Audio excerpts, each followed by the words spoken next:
Olá a todos! Este mês, fizemos uma retrospectiva dos principais estudos envolvendo os antiagregantes utilizados na síndrome coronariana aguda.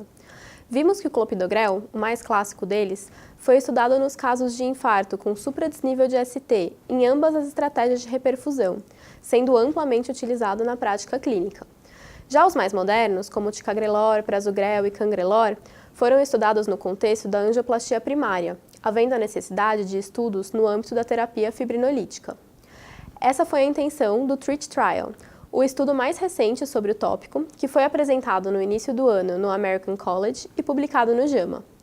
O objetivo foi avaliar a segurança do ticagrelor, comparado ao clopidogrel, nos casos de síndrome coronariana aguda com supradesnível do segmento ST nos pacientes submetidos à fibrinólise. Lembrando que no estudo Plato, o ticagrelor se mostrou efetivo no tratamento de síndrome coronariana aguda, promovendo redução de morte cardiovascular, infarto ou AVC, sem elevar risco de sangramento maior.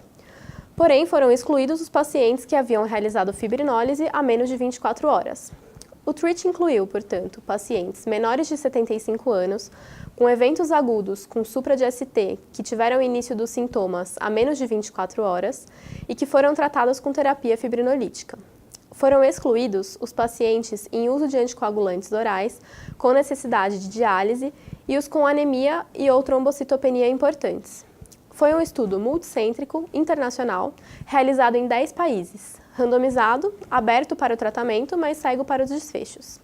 Foram randomizados 3.799 pacientes para receber ticagrelor em dose de ataque de 180 mg, seguido de manutenção de 90 mg 2 vezes ao dia, ou clopidogrel com dose de ataque de 300 a 600 mg, seguido de 75 mg uma vez ao dia. Os pacientes tinham média de 58 anos, sendo apenas 23% mulheres.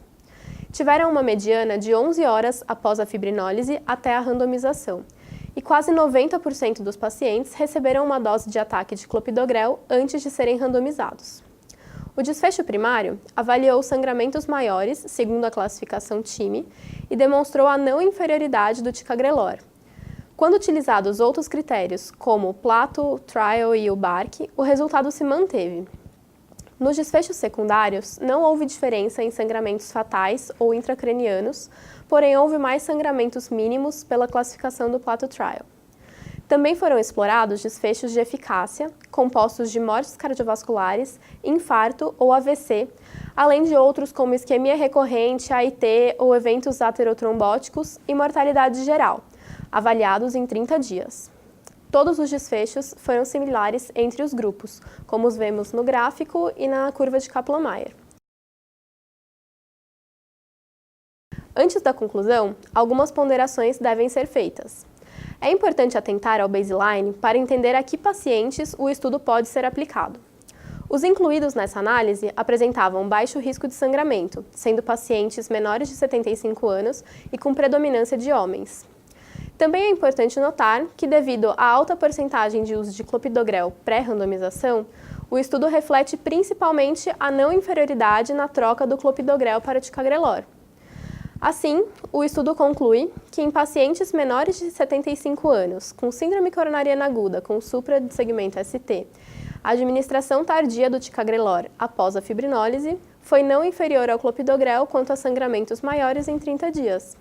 Porém, sangramentos menores foram aumentados e não houve benefício em desfechos secundários de eficácia. Lembrando que esta é uma análise de 30 dias e o estudo terá segmento de 12 meses para avaliação secundária de eficácia. Por enquanto, nos mostra que o ticagrelor é uma opção de antiagregante para uso junto a fibrinolíticos, como em pacientes com intolerância ao clopidogrel, porém ainda não se consolida como medicação preferencial.